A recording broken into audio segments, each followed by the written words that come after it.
Refugee camp থেকে বিশ্বকাপের নায়ক অস্ট্রেলিয়ার ইরান কুন্ডার লড়াই চোখে জল আনবে আপনারও।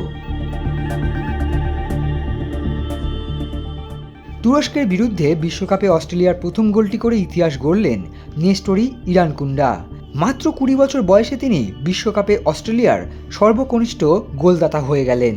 কিন্তু এই সাফল্যের শুরুটা ছিল এক রিফিউজি ক্যাম্প থেকে। 2006 সাল তানজানিয়ার কিগুমার একটি রিফিউজি ক্যাম্পে জন্ম নিলেন ইরানকুন্ডা।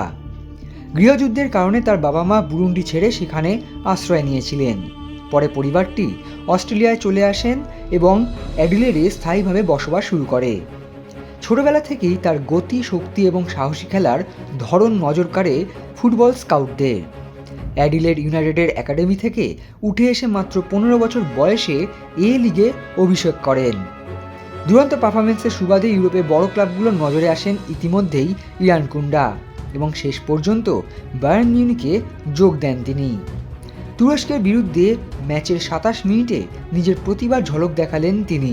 দ্রুতগতির এক কাউন্টার অ্যাটাকে ডিফেন্ডারদের পিছনে ফেলে দুর্দান্ত ফিনিশে বল জড়িয়ে দিলেন তুরস্কের জালে। রিফিউজি ক্যাম্পে জন্ম নেওয়া সেই শিশুই আজ বিশ্বকাপের মঞ্চে দেশের হয়ে গোল করছেন। নেস্টরি ইরানকুন্ডার গল্প প্রমাণ করে যে স্বপ্ন যদি বড় হয় তাহলে কোনো বাধাই শেষ কথা নয়। 2026 বিশ্বকাপের অস্ট্রেলিয়ার প্রথম ম্যাচেই 2-0 গোলে জয় তুরস্কের বিরুদ্ধে অবশ্যই বাড়তি আত্মবিশ্বাস যোগাবে অস্ট্রেলিয়া দলকে। আর তার সঙ্গে মাত্র 20 বছর বয়সে নতুন রেকর্ড গড়ে ইরানকুন্ডা এগিয়ে চলবেন আগামীর পথে। প্রতিটি বিশ্বকাপই নতুন নতুন নায়কের জন্ম দেয়। ইতিমধ্যেই আমরা বেশ কিছু তরুণ খেলোয়াড়কে দেখেছি নায়ক হবার সম্ভাবনা রয়েছে। তাদের মধ্যে অবশ্যই নাম লেখালেন ইরানকুন্ডা, যার শুরুটা ছিল ওই রিফিউজি ক্যাম্প থেকে, যার লড়াইটা আর 5টা ফুটবলারদের মতো নয়, বরঞ্চ অনেক কঠিন লড়াই ছিল তার জীবন সংগ্রামে।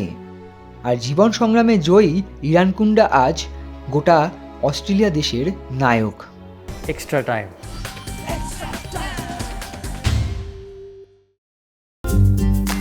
লেটেস্ট নিউজ আর এক্সক্লুসিভ ভিডিওর সঙ্গে আপডেট থাকতে এখনই সাবস্ক্রাইব করুন আমাদের ইউটিউব চ্যানেল। বেল আইকনে ক্লিক করতে ভুলবেন না যেন।